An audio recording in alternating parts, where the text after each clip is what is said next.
everyone, welcome back to Tari's Lifestyle and Vlog, and thank you so much for stopping by. So today's video is just to address a question that I've received over the week, just about the length of time to get indefinite leave to remain in the UK. Okay, so I'm going to be talking about the different routes and the length of time that is required for you to get an indefinite leave to remain. But before I go on, my name is Tari, and on this channel we talk about UK visas and immigration. We talk about life in the UK, how to safely and successfully travel to the UK, and how to navigate through life as an immigrant living in the UK. Now, if this sounds like something you're interested in, then please subscribe, turn on your bell icon so you don't miss out on any of my videos going forward. So my returning subscribers, thank you all so much for always coming back to watch my videos. I appreciate every single one of you.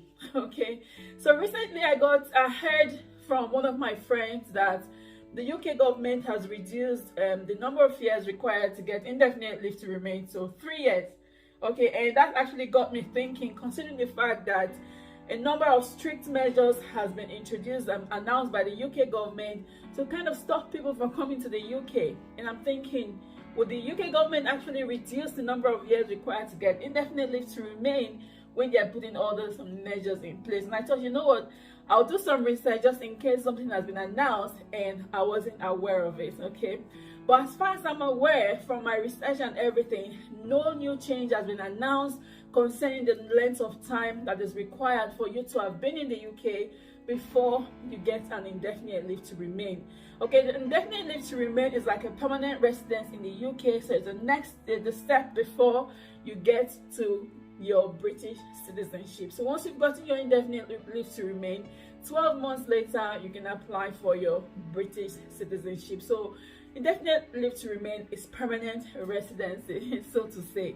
Okay, just to mention that, which I've mentioned in my previous videos, there are different rules to get your indefinite leave to remain depending on how you actually came to the UK, depending on what route you are on. Okay, so there's the 10 years route of indefinite leave to remain, which means that you must have been in the UK for 10 years legally. So you must have been a legal resident in the UK for 10 years. Okay, that's one route. And there's also the 5-year route. So if you are on a skilled worker visa or a tier 2 visa, then you must be in the UK. You must have been in the UK for 5 years working, okay, for you to get your indefinite leave to remain. Okay, so this is where the confusion came from, because my friend is on a skilled worker visa and she's thinking that after 3 years she might be able to apply for an indefinite leave to remain, but this is not the case. If you are on a tier 2 visa or a skilled worker visa, as it's called, you would have to have worked in the UK, lived and worked in the UK for 5 years before you can apply for your indefinite leave to remain.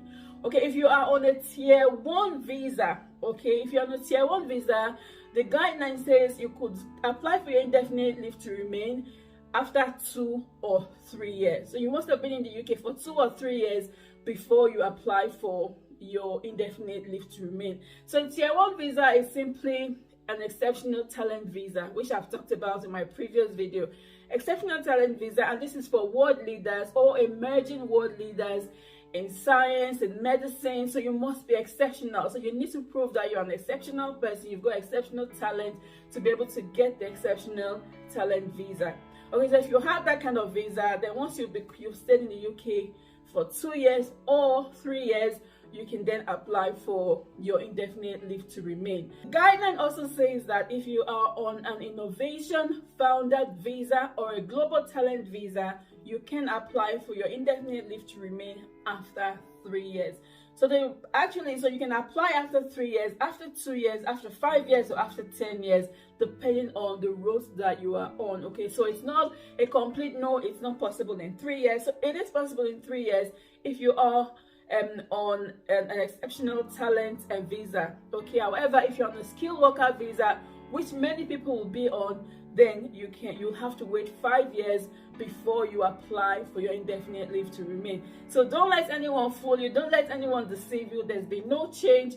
The only change that was announced, that was talked about a few months ago, was the fact that they were going to change it from 5 years to 8 years. Okay, but that has not been concluded yet, so it is still 5 years. So for you to get your indefinite leave to remain under a skilled worker visa or a tier 2 general visa, you'd have to be in the UK for 5 years. Okay, so that's really important. Well, I hope this video has been helpful. I hope it brings some clarity to you. If that helps you, give it a thumbs up, share with your friends and family, and of course subscribe to my channel if you haven't already done so. But thank you so much for watching this video, and I'll see you in my next video.